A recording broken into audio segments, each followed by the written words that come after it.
Episode 5 begins on the day of the Grand Magic Festival. The excitement is palpable. The Fire Faction Scout keeps a keen eye out for hidden talent, knowing that any student could surprise everyone and rise to greatness.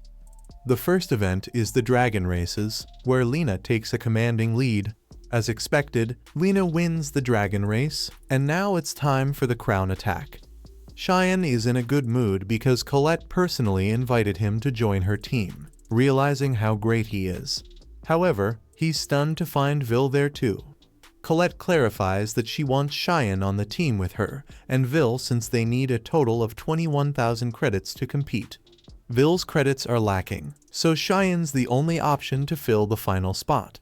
Vil apologizes for dragging Cheyenne into this, but Cheyenne is confused. Why would Vil suddenly want to join such a tough event? As they bicker, Cheyenne notices Vil's intense focus on Julius.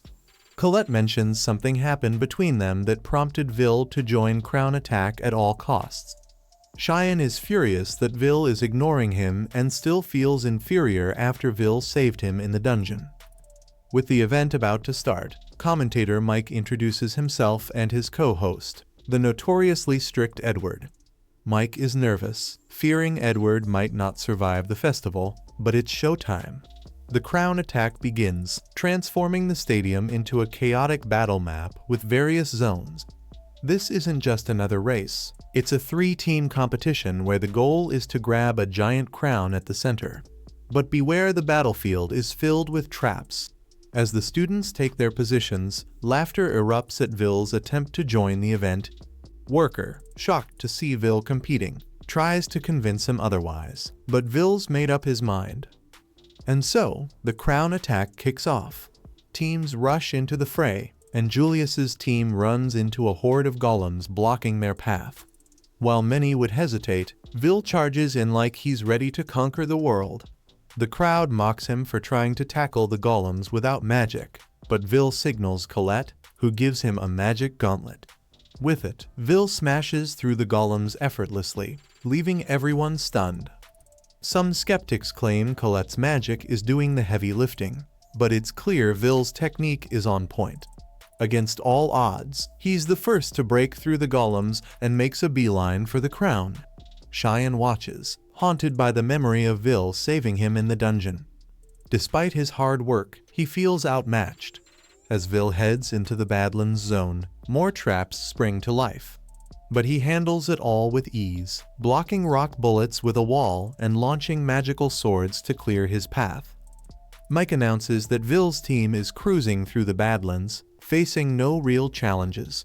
Critics try to downplay Vil's skills, but even Edward has to give him credit for his hard work and training. Another team, frustrated by their losses to Vil, ends up falling into a flower trap and gets devoured. Meanwhile, Vil keeps his lead as the excitement in the stadium builds. Julius, overhearing the commotion, asks his teammates for an update and uses a detection spell to find out that Vil is in the lead. If they don't come up with a plan to stop him soon, the crown could slip right out of their reach. As the crown attack rages on, Julius is surprisingly chill, confident he has a plan to deal with Vil. Meanwhile, Vil and his crew charge into the Enchanted Woods, just one step away from the arena. But wait, Vil accidentally triggers a whole mess of magic circles. Not one to be easily phased, Vil grins. He's got the perfect counter for this chain circle trap. By skillfully carving the area around each circle and giving them a little spin, he makes them all fire at each other, resulting in a spectacular explosion. Mike can hardly contain his excitement as he announces Vil's flawless navigation through the forest traps. He turns to Edward, who created this dark magic minefield, for comments, but Edward just clicks his tongue in frustration at Vil's effortless escape. With momentum on his side, Vil closes in on the stadium, but his luck might be running out. As he sets up an ambush for Julius, the tables turn when Julius launches an icicle straight at him. Luckily, Vil dodges it, but he's left scratching his head, wondering how Julius managed to catch up after such a massive lead. But he has no time to ponder. Julius starts raining icicles down like it's winter in July, leaving Vil no choice but to retreat and focus on the icy threat ahead. But Cheyenne, on the other hand, is revving up for a seriously powerful inferno, and it looks like he has Vil in his sights. Colette, ever the protective teammate, warns Vil just in time. As Cheyenne unleashes his fiery spell, Colette conjures a rock wall to shield Vil from becoming a charred memory. The blast sends shockwaves through the battlefield, leaving Vil confused as he surveys the now incinerated forest. Cheyenne saunters over, revealing he might have accidentally taken out Julius too.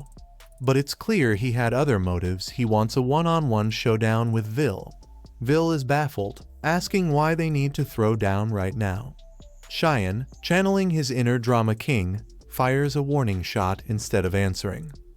Colette tries to step in, but is thwarted by an ice wall from none other than the resurrected Julius, who somehow survived the fiery chaos. With Colette in trouble, Vil wants to save her, but Cheyenne's not having it until he gets his duel. Fireballs fly, knocking Vil's sword out of his grasp, leaving him no choice but to face Cheyenne. And just like that, episode 5 comes to a close. Don't forget to subscribe so you don't miss what happens next. If you enjoyed the epic showdown and want to see more fiery battles and spell-slinging drama, don't forget to smash that like button and subscribe. Join the adventure and make sure you're front row for all the magic mayhem. After all, you don't want to miss the next wild episode, do you? Hit that bell like it's a dragon egg and stay tuned for more.